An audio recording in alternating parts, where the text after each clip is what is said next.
I intend to run for president. What do you want to do? I have a document I can share. If anybody asks me, what do you want to do? Ama namna gani? Mimi nimesoma ya kutosha. Hatujawahi kuwa na daktari ambaye ni rais wa nchi. Mimi sio mzee sana. Mimi ni kijana, mimi naelewa kufanya maneno. I have combined all my predecessors. He's talking about qualifications, not suitability. And I'm very happy he did not say he has integrity. He never told us he has integrity.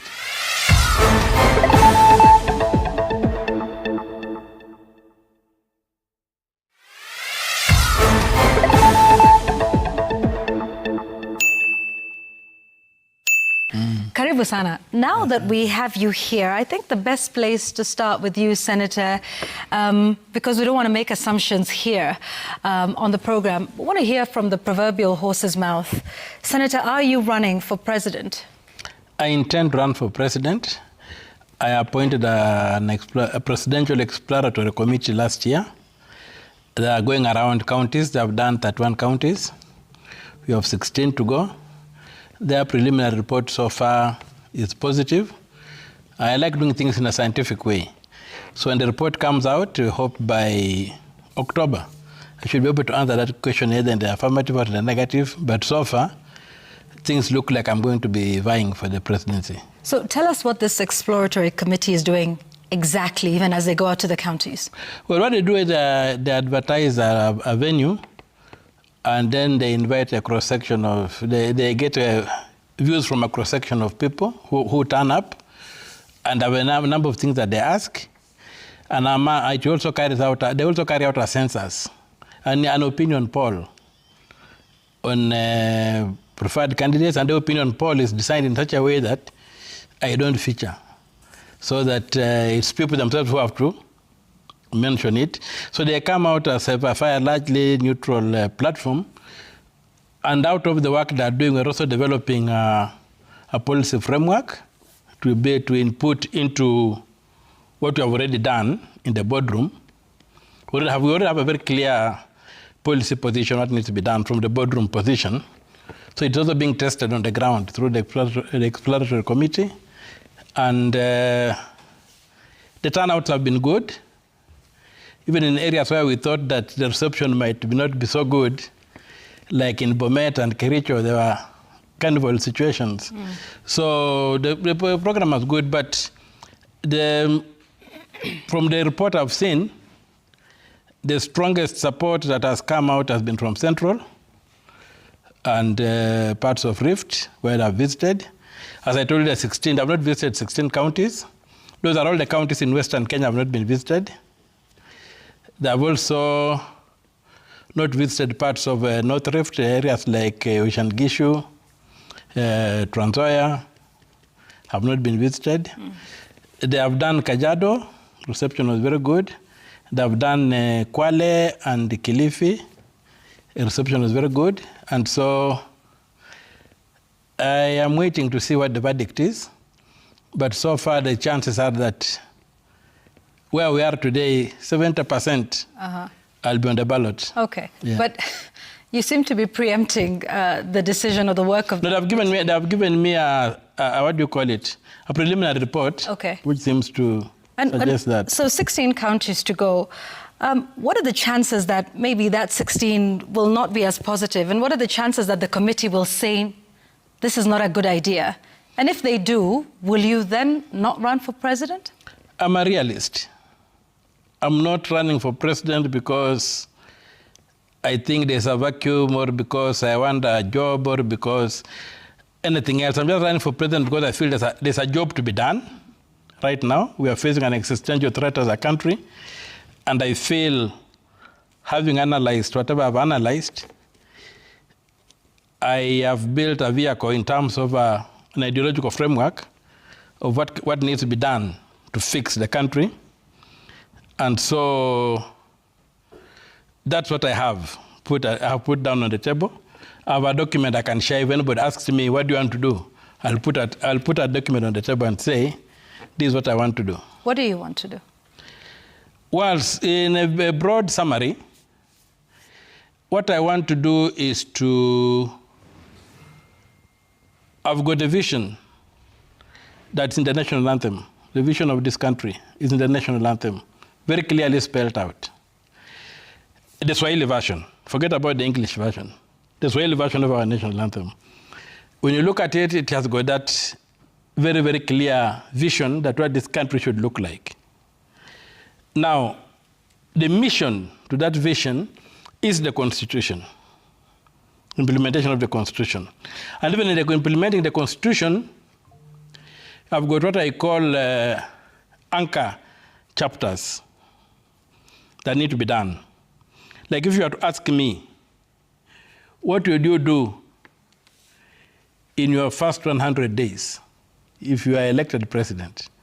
I would tell you the first thing I'll do is to destroy the imperial presidency.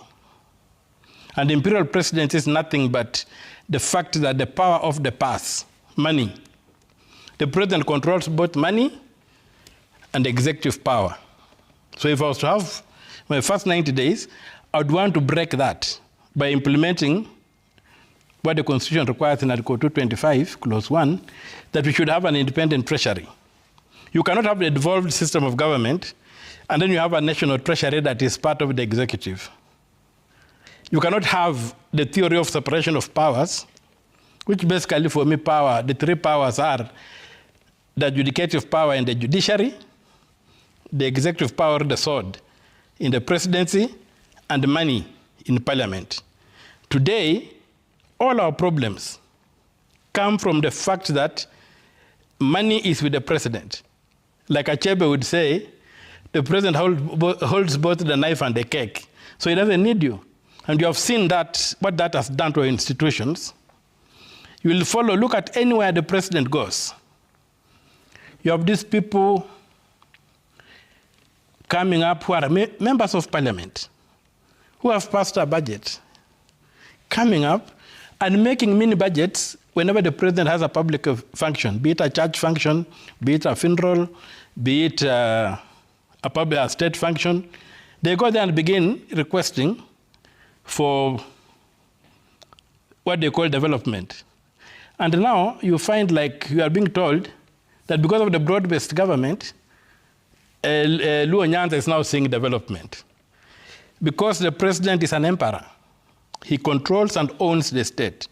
So the design of the Constitution, that's if you look at chapter 12, is that money should be controlled by parliament. That power must go back to parliament so that the president can be lobbying parliament. And an MP does not have to be forced by to look for proximity to power to be able to do a project. What you will do is MPs will be able to lobby each other. I want a road in my area, I'm a member of parliament. I will lobby my friends and say in the budget, help me get this in. Then he says, okay, next time, what will you do for me? So there's a trade-off, and the wealth of the nation is redistributed by the representatives of the people, not by one man. Okay.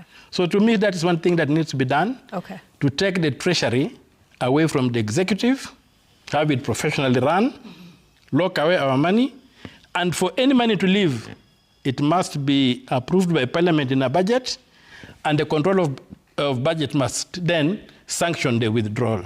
That way, we drain the swamp. Okay. I want us to just speak about the person who is the current holder of that office, who recently, just earlier this week, did a sort of self-appraisal of his performance so far in office. And of course, that self-appraisal of President William Ruto has a direct bearing on your ambition to be president.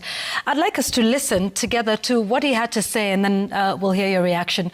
This is President William Ruto on why he is best suited to continue running the country. Nimekuwa mjumbe miaka 15. Nimekuwa naibu wa rais miaka 10. Sio experience inatosha? Mimi sio mzee sana. Si mimi ni kijana, mimi naelewa kufanya maneno. Ama namna gani? Mimi nimesoma ya kutosha. Hatujawahi kuwa na daktari ambaye ni rais wa nchi. Mimi ni mtu naelewa. Mimi nimezaliwa huko mashinani. Sasa shida ya Kenya mimi naelewa. Sasa mimi nitasema nimekosa kufanya hii kazi kwa sababu gani? I have no reason. I don't have an excuse. So I have to do the difficult job Hii kazi yote ambayo mimi nafanya kazi ngumu ni kwa sababu there has never been an opportunity for a person with the experience I have, with the education I have, with the knowledge I have in Kenya. So I must do it. I have combined all my predecessors, you know. I have the courage of Jomo. I have the understanding of Moi. I have the education of Kibaki. And I have the plan we shared with Uhuru Kenyatta. I have no excuse than to do everything that needs to be done in this nation. Transforming our health provision, transforming our infrastructure development, that is the assignment that I have. Nani miaka miwili tu peke yake. Tell me what's going to happen in 5 years. Tell me what's going to happen in 10 years. Tell me what's going to happen in 20 years. You will not recognize Kenya because it will be a different place because of housing. So, he says he's got combined all the good qualities of all his predecessors. You, a senator, want to unseat this? There is, if you look at the Constitution, we have got two provisions. There's qualification and there's suitability. Article 73 talks of suitability. Article 99 talks of qualifications. He's talking about qualifications, not suitability. And I'm very happy he did not say he has integrity. He never told us he has integrity. Look at all those attributes he has given himself. None says he has integrity, that he cannot steal from us, that he cannot mismanage the economy. He's just saying he's gone to school, he has been in parliament, he has been whatever, but he's not telling us he has got integrity. What did he do in parliament? What's his track record in parliament? What is his track record as a minister? What is his track record as a president? And I agree with him that if he is allowed to continue, we shall not recognize Kenya. Kenya will be a basket case. It will be dead, it will be gone. So I fully agree with him that if we allow him to continue, Kenya will not be there. We will not recognize it. And if we have already, Kenya is in the national anthem. So if we can't recognize Kenya in the national anthem, it will not be the Kenya we know. That will be a destroyed country, and I think he's very, very committed to achieving that. Then look at the last thing, that housing. Right now, as we speak here, there's a big crisis in Busia. It began about 1 week ago. The ATC, the Graduate Training College, which was designed, when they designed Masinde Muliro, they designed the Sangalo College, then Busia, they designed the Agricultural Training Center. This gentleman has decided to put there affordable housing. Where will farmers going to train?